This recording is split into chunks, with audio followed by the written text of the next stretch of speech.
Close your eyes for a moment and think about a memory, a real one, something that happened to you, maybe a birthday, maybe a conversation, maybe a moment from childhood that you have carried with you for years. You can see it, you can feel it. It feels like a recording, a fixed, accurate, permanent record of something that actually happened. It is not. What you just experienced is not a memory, it is a reconstruction. Your brain did not retrieve a file. It built one, right now, in this moment, using fragments, feelings, and educated guesses about what probably happened. And every time you remember something, your brain rebuilds it slightly differently, adds things that were not there, removes things that were, adjusts the details to fit your current mood, your current beliefs, your current understanding of who you are. Your memories are not a record of your past. They are a story your brain tells about your past. And like all stories, they change in the telling. This is not a fringe theory. It is one of the most replicated, most disturbing findings in all of cognitive science. And it has consequences that reach into every area of your life, your relationships, your identity, your sense of justice, your understanding of everything that has ever happened to you. In 1974, psychologist Elizabeth Loftus ran an experiment that would permanently change how science understands human memory. She showed participants footage of a car accident and then asked them a series of questions about what they had seen. The key manipulation was simple. She changed one word. Some participants were asked how fast the cars were going when they hit each other. Others were asked how fast the cars were going when they smashed into each other. That single word, smashed instead of hit, caused participants to estimate significantly higher speeds. And 1 week later, the participants who had heard the word smashed were far more likely to report seeing broken glass in the footage. There was no broken glass. The word had created a memory that did not exist. Loftus called this the misinformation effect, and she spent the next 5 decades demonstrating, in experiment after experiment, just how easily a human memory can be corrupted, overwritten, or invented from scratch. Think about what this means. The footage was real. The participants watched it. They saw exactly what happened. And then one single word spoken by a researcher, reached back in time and changed what they remembered seeing. Not what they believed, what they remembered, what they would have sworn on their lives they had witnessed with their own eyes. Your memory does not work like a camera. It works like a Wikipedia page, open to editing by anyone who walks by, including you. In the 1990s, Loftus pushed further. She and her colleagues wanted to know whether it was possible to implant an entirely false memory, not just distort an existing one, but create a memory of something that never happened at all. They told participants that their parents had confirmed a story about the participant getting lost in a shopping mall as a child, being found by a kind stranger, and eventually being reunited with their family. None of it had happened. The parents had confirmed no such story. It was entirely fabricated. And yet, over the course of a series of interviews, roughly 25% of participants came to remember the event. Not just accept that it happened, but remember it. They provided vivid sensory details. They described the stranger's appearance. They recalled their own emotional state at the time. Some even embellished the false memory with details that were not in the original suggestion. When researchers revealed the truth, that the memory was planted, many participants refused to believe it. This is the part that should stop you cold. These were not confused people. These were not suggestible children.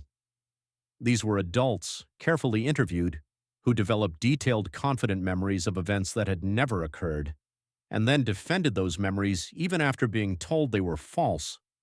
Psychologist Ulrich Neisser, one of the founding figures of cognitive psychology, demonstrated a version of this with the Challenger space shuttle disaster in 1986.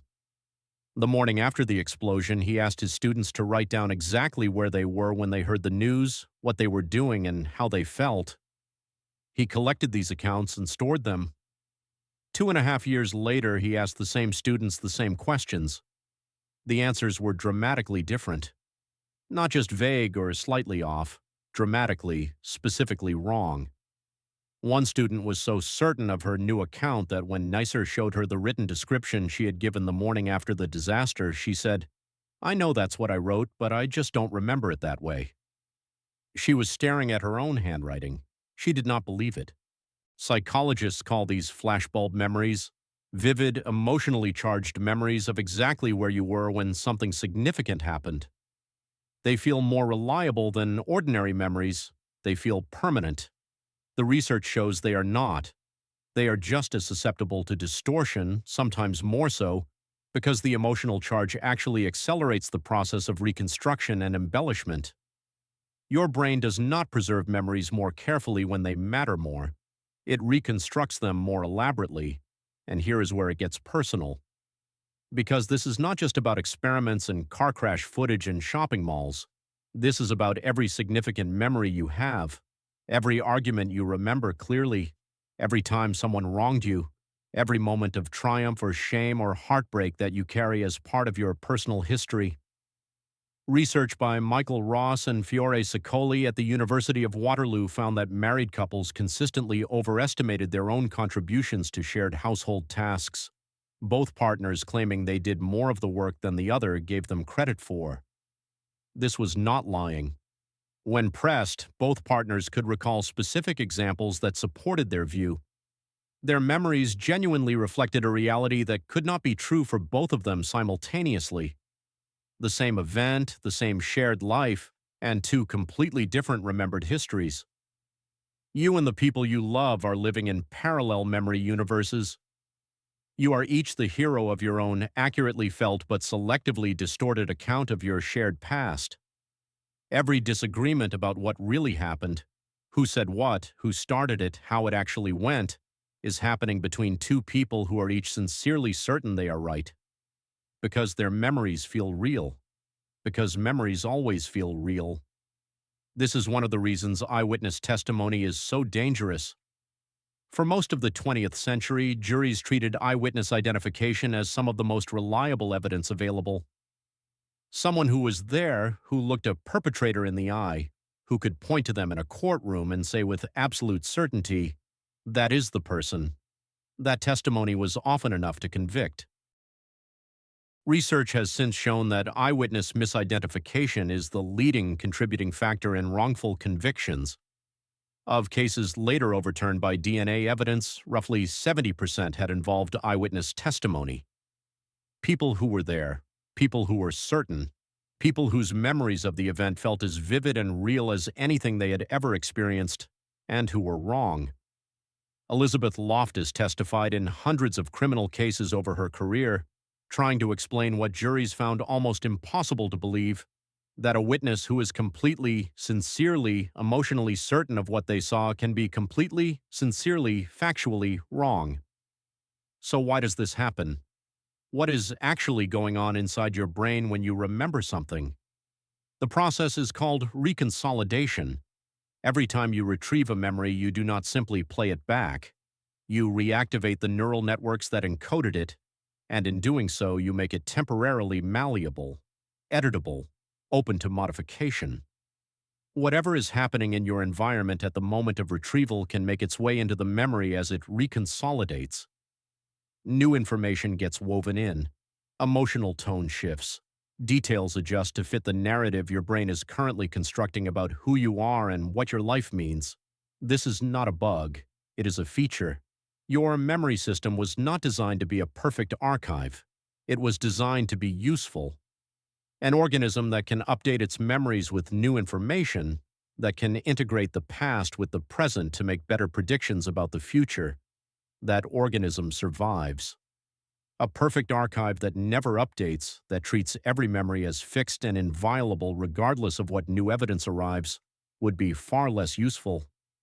Your brain trades accuracy for flexibility, and it does so without telling you. The tragedy is that this trade-off is invisible. You never feel the moment your memory changes. You never notice the edit. The reconstructed memory feels exactly the same as the original, vivid, certain, real. The forgery is indistinguishable from the authentic. Neuroscientist Karim Nader has spent years studying reconsolidation and found that even long-term memories, consolidated over years or decades, become vulnerable every time they are retrieved. There is no such thing as a memory so old and so well established that it cannot be altered. Every retrieval is a risk, every remembering is a rewriting. Think about the stories you tell about yourself, the defining moments, the moments that explain why you are the way you are, the injustices, the triumphs, the things that shaped you. You have told those stories many times, to yourself, to friends, to partners. Each telling has subtly changed the memory. Each emotion felt during the retelling has been woven in. Each listener's reaction has influenced what you emphasize, what you omit, what you believe actually happened. The person you think you are is built on a foundation of stories that have been edited, embellished, and partially invented. Not by you consciously, by a brain doing exactly what it was built to do. None of this means your memories are worthless. They are not. They are the best approximation your brain can make of a past it can no longer directly access. They carry real emotional truth even when they lack factual precision. They connect you to the people and moments that matter to you. They are the substance of your identity, but they are not recordings. They never were. Close your eyes again. Think about that same memory you thought of at the beginning. Can you feel how certain it feels? How vivid? How real? How undeniably yours? That certainty is not evidence. It never was. What you are feeling is the extraordinary confidence of a brain that has built something so convincing it cannot tell that it built it. And now, for the first time, neither can you, but you know.